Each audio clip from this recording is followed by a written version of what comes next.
Hola, amigas y amigos. Estamos hoy con el tema de Hegel y la dialéctica. Hegel y la dialéctica son dos términos que van unidos, como lo iban en el tema anterior Kant y la Ilustración. O también podíamos haber puesto ese mismo, binomio con Descartes y el racionalismo, o algo que se repite también mucho, como es Platón y la teoría de las ideas.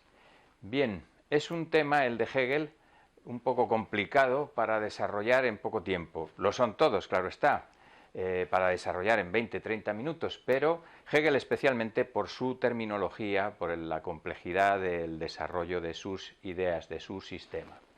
Por eso me he inventado una especie de artilugio, de truco. Vamos a imaginar que estamos en el siglo XXV y que ha habido en los siglos anteriores, en algún momento de los siglos anteriores, cosa que por desgracia hoy no es tan difícil de imaginar, un colapso civilizatorio, pues como los que hubo en algunos otros tiempos, ¿no? Con el paso pues, de la Edad Antigua, la caída del Imperio Romano, a la Edad Media, etcétera, y en otros lugares, en otros momentos. De tal manera que en ese colapso pues, se ha perdido gran parte, como suele suceder en este tipo de acontecimientos, gran parte del contenido y del desarrollo cultural, intelectual, filosófico, científico de los tiempos anteriores. Pero como la humanidad ha sobrevivido, porque ha sido más inteligente que la humanidad anterior y ha conseguido, por fin, equilibrar ese binomio de naturaleza y cultura y crear un modo de vida armónico con la naturaleza, bueno, pues tiene la ocasión de rescatar el conocimiento anterior, el conocimiento del cual pues quedan a veces fragmentos, como nos quedaron solamente unos fragmentos, por ejemplo, de los filósofos presocráticos. Bueno, y vamos a imaginar que en concreto de Hegel pues han quedado los siguientes fragmentos. 4 frases que tenemos aquí en negro, que se le atribuyen a Hegel con bastante seguridad. Y otra que es un poco más insegura porque está, digamos, incompleta, no se conoce muy bien el sujeto y la atribución es un poquito más difusa. Entonces tenemos en total 5 frases. Aparte de eso, contamos con algunos elementos en el siglo XXV de cosas anteriores que pueden estar relacionadas con el tema. Una de ellas es más antigua, es más arcaica, es anterior a la época de Hegel, incluso a la época de la civilización occidental tradicional, ¿no? Y entonces son signos del pasado, de unas culturas más antiguas. Los tenemos aquí. Salieron también en el primer tutorial, en el tutorial de presentación de la historia de la filosofía que estamos desarrollando. Bueno, pues hemos logrado rescatar esta. Ya veis que está un poco dañada por el fuego, pero se puede ver bien. Luego se encontró otro elemento más moderno que es esta gráfica que puede ser una gráfica que corresponda a los negocios o a cualquier tipo de situación, por ejemplo la contaminación. Y finalmente el objeto más moderno de los tres, porque este por lo menos sería de la época industrial, es este. Ya es un elemento artístico, ¿verdad? Es una cosa curiosa que correspondía a lo que llamaban en aquella época pues el arte urbano, y es un graffiti que se ha datado en los años 80 en España, concretamente en Madrid, y que corresponde a un grafitero que está considerado como de los primeros, que es el Muelle, que debió tener una vida muy breve. Bueno, estos son los elementos con los que contamos para condensar la explicación de este tema, del tema de Hegel y la dialéctica. Vamos a ir con las frases una por una. La primera de todas ellas es: todo lo real es racional. Bueno, contamos en el siglo XXV con un conocimiento no completo, pero suficiente como para decir que Hegel vivió a finales del siglo XVIII y a principios del siglo XIX, buena parte del siglo XIX. Y sabemos que el siglo XVIII fue el siglo de las luces, un siglo donde se tenía un gran aprecio por la ilustración, por la formación intelectual, por, digamos, el desarrollo del intelecto.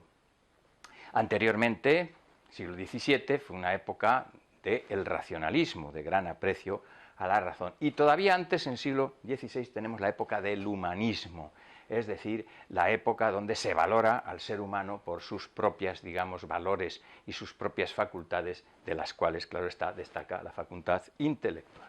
Por lo tanto, esta frase tiene un marco histórico muy concreto, ¿no?, que es el desarrollo de esa corriente optimista del pensamiento humano acerca de sí mismo y sobre todo de su propia racionalidad. Bien, pero ¿qué puede querer decir todo lo real es racional? Parece como una culminación de ese racionalismo, de ese proceso racionalista del pensamiento, de ese optimismo sobre la razón humana. Parece lo más optimista casi que se pueda decir al respecto, ¿no? El conocimiento no tiene límites porque todo lo real es racional. Y eso significa que la razón es el origen, el arjé, y el fin de todas las cosas. Es, digamos, el sentido de la realidad. Nada que no corresponda a patrones racionales tiene sentido y por lo tanto debe ser considerado como irreal. Ahí estamos viendo ese optimismo de que hay un orden, y un orden lógico, y un sentido racional de todas las cosas que son reales, porque todas ellas son racionales. La segunda frase dice, solo lo espiritual es lo real. ¿Qué sentido puede tener esta frase? Para ello tenemos que recordar que en el siglo XIX, y por supuesto en los anteriores, no se conocían las neuronas, ni los circuitos neuronales, ni los procesos biológicos, bioquímicos, bioeléctricos que están detrás del funcionamiento cerebral. Por lo tanto, la facultad de pensar, de reflexionar, las facultades superiores, se atribuían al alma como un espíritu, como algo espiritual, como algo que no era ni meramente material o en absoluto material. Por lo tanto, si todo lo real es racional, si todo lo real tiene un sentido, es porque ese sentido se lo ha dado el espíritu. Lo espiritual es el que da sentido a lo racional y lo racional es el que da sentido a toda la realidad. Por lo tanto, el arjé auténtico de las cosas, el principio de todas las cosas, su origen está en lo espiritual. Eso no quiere decir que no existan cosas materiales, pero el sentido de todas ellas, las materiales y las no materiales, el pensamiento y la realidad, está en lo espiritual, en el espíritu. Luego tenemos la tercera frase, lo verdadero es el todo. Daros cuenta de que hemos dicho aquí el todo. Todo lo real es racional. Podríamos seguir diciendo, y todo lo real tiene como base a lo espiritual. Esta frase se cierra con la tercera. Lo verdadero es el todo. Si todo tiene un sentido, y ese sentido es un sentido dado por una entidad espiritual, no podemos conocer el sentido de una parte sin conocer el sentido del todo. La verdad, que es una verdad parcial, es una verdad incompleta y puede ser una verdad, digamos, que no sea tan verdad. Cuando conocemos el sentido del todo, entonces conocemos la verdad. Por eso, la verdad, lo verdadero, es el conjunto, es el sistema, es, digamos, el pleno desarrollo de la realidad y no una parcela de ellas. Claro, esto se completa con lo siguiente, que es el núcleo principal de nuestra explicación, y es que la realidad, ese todo, esa realidad, es dialéctica. Dialéctica. ¿Qué significa en Hegel la dialéctica? Significa el movimiento de la realidad. La dialéctica se refiere a un tipo de movimiento. Hay distintos tipos de concebir la realidad y de concebir el movimiento. Los vimos aquí. ya en el primer tutorial, como dije, estuvimos hablando de que ya en las primeras, no filosofías, sino pensamientos, muchas veces ligados a los mitos o a las religiones antiguas, ya se desarrollaron este tipo de formas de entender la realidad. La dialéctica es un tipo de explicar la realidad que parte de la oposición de contrarios. Toda realidad supone, cuando no engendra, su realidad contraria. Aquí lo vemos representado en este símbolo del yin y el yang que explicamos entonces, que es representación de esto mismo, ¿no? Vemos un círculo donde hay una parte negra y una parte blanca, un círculo negro y uno blanco que se están, digamos, imbricados, que se coordinan, que se equilibran, ¿no? Es una especie de equilibrio homeostático, podríamos decir, ¿no? En el cual, bueno, pues todo está también relacionado, pero todo se equilibra entre sí. Pero aquí hay dos elementos fundamentales, que son el equilibrio entre contrarios. Pero la dialéctica dice que esa oposición entre contrarios no es una oposición definitiva, no llega a una paralización, no llega a un sistema homeostático donde todo esté quieto y parado, como decía Parménides, sino que es dinámico. ¿Por qué es dinámico? Porque toda oposición exige su superación. Y por lo tanto, al ser superada en un tercer momento, tenemos un movimiento que pasa de un momento afirmativo, uno negativo y uno que supera a ambos, que asume a ambos y los supera para dar lugar a otro tipo de enfrentamiento y otro tipo de movimiento, y así sucesivamente. Ese sería el movimiento dialéctico. Aquí tenemos un ejemplo. Este ejemplo es de Hegel, atribuido a él más o menos. Voy a poner otros que son igual menos claros en su atribución. Tenemos el ser como momento inicial. ¿Qué significa el ser? El ser es una abstracción, ¿no? Pero podíamos ponerlo más clarito. Acordaros de Platón. Antes de que las cosas sean, tienen un ser. ¿Dónde está ese ser de las cosas cuando no son? Parece un trabalenguas, pero no lo es. En la idea.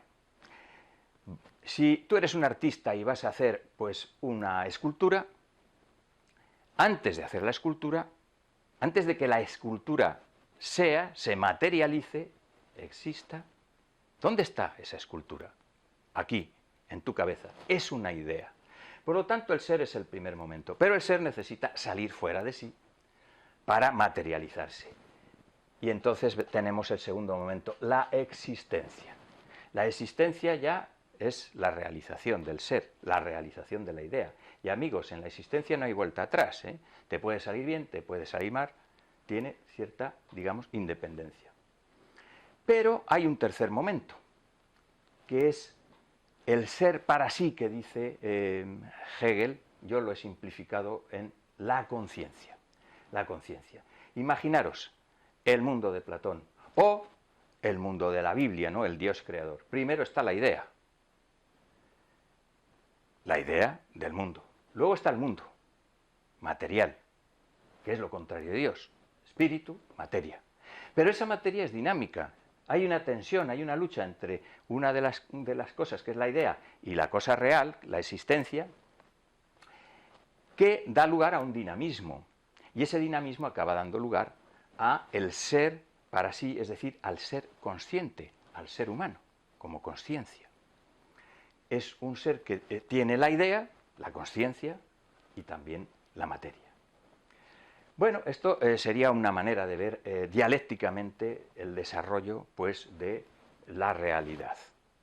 A partir del momento inicial, el espíritu, la idea, la materia y el ser humano.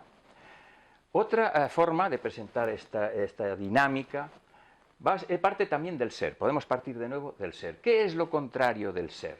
Lo contrario del ser, fijaros aquí, cada cosa engendra su contraria, la luz, la oscuridad, etc. Lo contrario del ser es la nada. El ser y la nada no pueden anularse mutuamente, porque si se anulan, pues, realmente no salimos de una, digamos, enfrentamiento estéril, podríamos decirle. Por cierto, ¿cuánto queremos los humanos los enfrentamientos estériles? Bueno, el caso es que entre el ser y la nada existe esa tensión que debe resolverse. ¿Y cómo se resuelve? Se resuelve en el devenir, es decir, en el cambio, como decía Heráclito, ¿no? El ser de Parménides y la nada, que admitieron su, digamos, existencia ya filósofos posteriores, como los atomistas, se resuelve en el devenir, en el cambio constante de la realidad, que es a la vez ser y es a la vez nada, porque cuando una cosa está cambiando no es todavía lo que va a llegar a ser, pero puede llegar a serlo. Entonces está en movimiento la semilla que se está transformando en un árbol adulto, en un árbol grande, enorme. De adulto se queda para los seres vivos. Bien, de otra manera, también podríamos decir que Hegel parece que trataba también de explicar hasta la propia religión cristiana, por supuesto, daos cuenta que estamos en el siglo XVIII-XIX, en un ambiente absolutamente cristiano, trataba de explicar la religión cristiana, la religión bíblica, también con estos parámetros dialécticos, ¿no? La propia Biblia dice que al principio solo existía el Espíritu de Dios solo, en solitario, no había nada. Pero Dios crea el mundo. ¿Y qué es el mundo? Lo material, lo contrario a sí mismo. Pero la historia de Dios y el mundo no acaba ahí, sigue evolucionando, de tal manera que da lugar de nuevo al hombre. Y dentro del hombre, a Jesucristo, que es a la vez Dios y materia y hombre. Esta sería una forma, un método, una manera de explicar un conjunto de procesos o de explicar, según Hegel, todos los procesos de la historia y todos los procesos de la realidad y todos los procesos del conocimiento. Ahora podemos quizás interpretar esta frase. Es como un Dios que se hace. ¿Qué es como un Dios que se hace? La dialéctica puede ser como un Dios que se hace. El todo es como un Dios que se hace, como un espíritu que está en constante evolución, que está transformándose, que está completándose a sí mismo. Lo real también es como un Dios que se hace, ¿verdad? Y de esta manera tendríamos completo, digamos, los modos de entender la realidad. Tendríamos, como hemos dicho ya, aquí un modo homeostático, ¿no? Un modo homeostático donde los contrarios se equilibran más o menos y donde el movimiento, digamos, se reduce a, digamos, a una especie de equilibrio. También tendríamos, según, digamos, mitos muy antiguos, esto que representa el anillo del tiempo como un círculo, que representa el movimiento mecánico o mecanicista, es decir, todas las cosas se repiten hasta que dejan de tener energía o indefinidamente, depende de cómo entendamos el movimiento, pero es un movimiento circular, es decir, mecánico, repetitivo. No hay salida, es la repetición constante de lo mismo. Después vimos que también pueblos antiguos tenían este sistema, este círculo, que por cierto es el que tengo yo aquí, porque me gusta mucho. ¿Por qué? Porque es el que señala, digamos, lo más complejo. Es una especie de suma de esto y de esto. Aquí los contrarios no llegan a un equilibrio. Y por lo tanto hay un dinamismo, pero no es un dinamismo circular, repetitivo, sino que es un dinamismo que fabrica, genera una evolución, un desarrollo, una marcha constante, ¿verdad? Como tenemos aquí en el graffiti del muelle, o en la espiral. Hemos dejado para el final el gráfico de en medio, que como veis lo que es una línea, no es algo que da vueltas, es una línea que puede ser más o menos quebrada, pero que va en una dirección, puede ser una dirección ascendente o descendente, ¿Esto a qué se corresponde? Pues a otro tipo de movimiento, que es el movimiento lineal. El movimiento lineal, que puede ser progresivo, ir en una dirección, digamos, a más o a mejor, o regresivo, regresar hacia atrás o ir a peor. Puede ser también que atrás esté lo bueno. En fin, es otro tipo de entender y de analizar los procesos o las realidades, que también tiene su representación en muchas filosofías, lo que llamamos el finalismo, ¿no?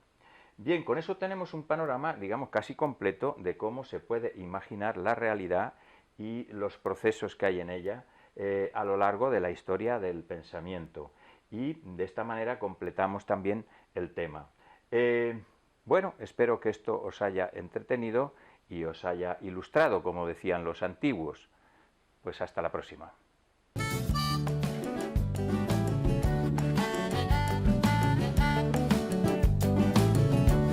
When you meet a friend, that ain't nothing you can do. That ain't nothing you can